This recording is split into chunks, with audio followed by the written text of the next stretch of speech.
Meanwhile, back here closer to home, people in Central Florida are remembering Dr. King as well. Yeah, his lasting legacy became a beacon and symbol of progress for many people here, following his stops to places like Orlando's Tinker Field. News 6's Jerry Askin spoke with people who remember those visits very well, and he heard from them about what it meant. Jerry? Hey, Matt, good evening. The year was 1964 when Dr. King made his first and only stop here to Orlando. He spoke to a crowd of people here at Tinker Field about the importance of voting, nonviolence, and equality. And I spoke to a man who was here at Tinker Field to witness Dr. King's speech.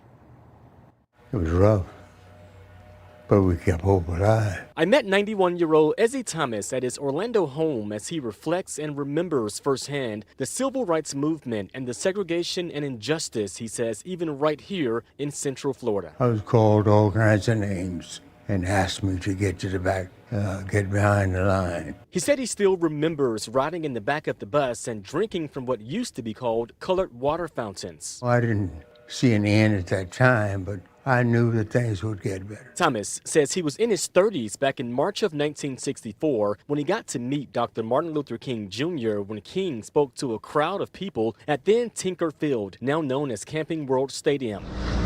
Dr. King first made a stop at Shiloh Baptist Church after meeting with the NAACP Youth Council. Thomas said King's speech about voting and nonviolence was inspiring, encouraging him, in fact, to continue his work with the NAACP, the Orange County Voters League, and becoming a successful Paramore business owner. The progress of racial equality here locally was kind of slower than some of the people here would have hoped. 77-year-old Louise Dinkins was only 18 years old back in 1964 and got to meet Dr. King too. He held my hand and looked me straight in the face. He said, I'm glad that we have young people participating in this area. She told me, in fact, how she was even once arrested after she and other African Americans took part in local sit-ins at restaurants like Crest in downtown Orlando. She said she was inspired by King's passion in promoting nonviolence, equality, and justice for all. He came to encourage us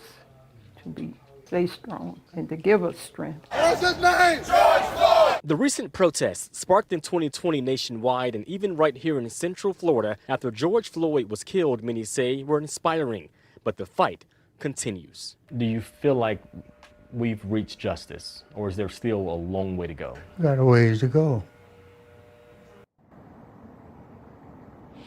Yeah, and back live here at Tinker Field. In case you're wondering, the Orange County Regional History Museum said Dr. King was invited to Orlando by his Morehouse College classmate, Reverend Curtis Jackson, who was then the pastor at Shiloh Baptist. I'm told at least 2,000 people were present for that 1964 speech here at Tinker Field. A lot more I'm working on for News 6 at 7 o'clock. We're live here in Orlando. I'm Jerry Askin, getting results, News 6.